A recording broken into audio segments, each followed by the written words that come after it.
Hey, what's going on? I'm Matt O'Leary back with another video, and today I'm going to be talking about 5 reasons to believe in Sam Darnold. But before we get started, I just wanted to mention that you can follow me on social media at Matt O'Leary NY, Facebook, Twitter, Instagram, TikTok, all that fun stuff.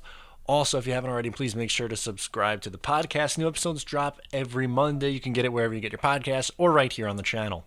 So it was Sam Darnold's birthday yesterday, and it just got me thinking of some of the reasons why I personally believe that he is the franchise quarterback, he is the guy for the future, and he will get a second contract with this team.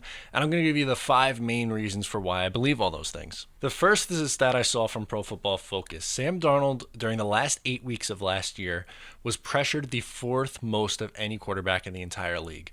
There's no secret the New York Jets offensive line wasn't good at all last year, and it really hindered Sam Darnold's performance, or so you would think. Despite being pressured the 4th most over the last 8 weeks, he had the 8th best passing grade over that span.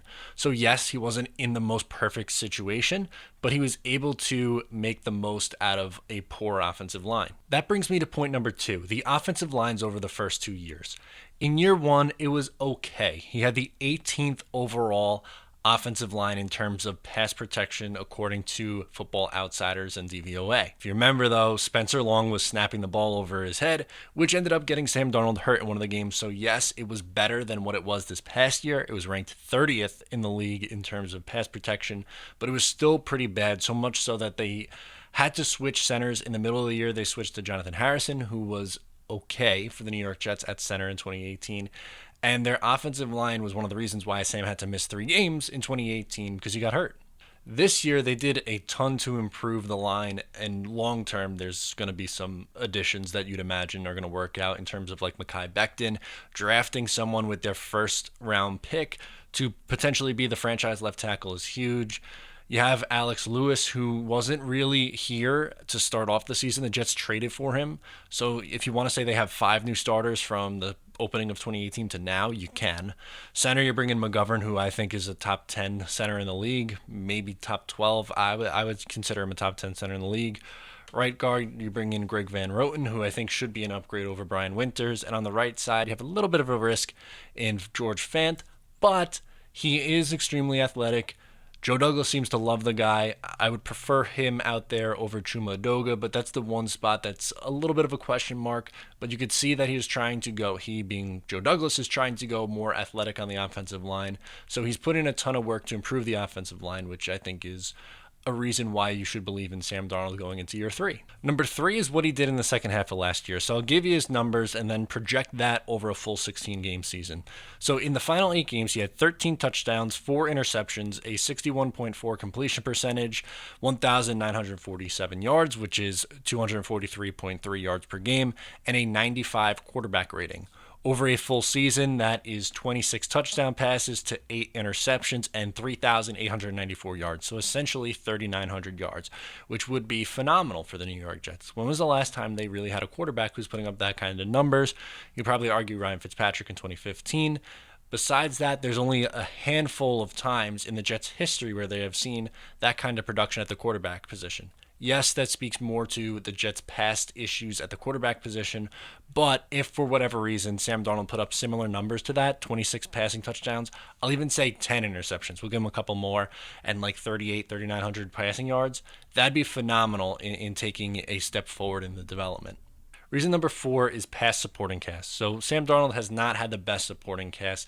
The best wide receiver that he's had over his first 2 years is Robbie Anderson.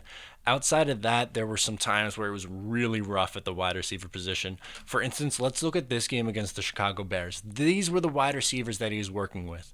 Jermaine Kearse was his number 1 wide receiver, and he had awful production up until that point. Andre Roberts, Rashard Matthews, who they literally just found off the street, Deontay Burnett, and Sharon Peak. That's a recipe for disaster, and Sam Darnold didn't play particularly well in that game. He held the fort. The Jets were semi-competitive in that game, but when you look at what, at the worst, this unit has looked like to what it is now, it's still not perfect, but it's definitely improved. They have a lot more depth at the position, and now adding Le'Veon Bell into the mix, when you have guys like Frank Gore and LaMichael Pirine to back him up, and then on top of that, you have a pretty nice 1-2 punch at the tight end position with Chris Herndon and Ryan Griffin. So they are definitely much improved at the supporting cast. It can get better, absolutely. But when you look at what he's been able to do in his first 2 years with the guys around him, that just adds to a reason why you can believe in him going forward. The last one is that he just turned 23 years old. He has 2 years of starting experience before age 23. Baker Mayfield was older than Sam Darnold is right now when he made his NFL debut. He is still younger than Joe Burrow. He is younger than Daniel Jones. There are so many things that you could look at here and point to, and age being one of them, a reason that's on Darnold's side. Yes, he took his lumps at age 21 and 22. There's no denying that. And he flashed a great deal in those 2 years as well. But are we to sit here and believe that a 23-year-old quarterback is done? This is what he's going to be? And if you look at what his projection was, or if you take the 13 games last year and project it over a 16-game season, he's going to have like 23 touchdowns, 16 interceptions, and like 3,700 yards. Is that phenomenal? No, but he's 22 years old. Can we not assume that a 22-year-old isn't going to be completely different when he's 25?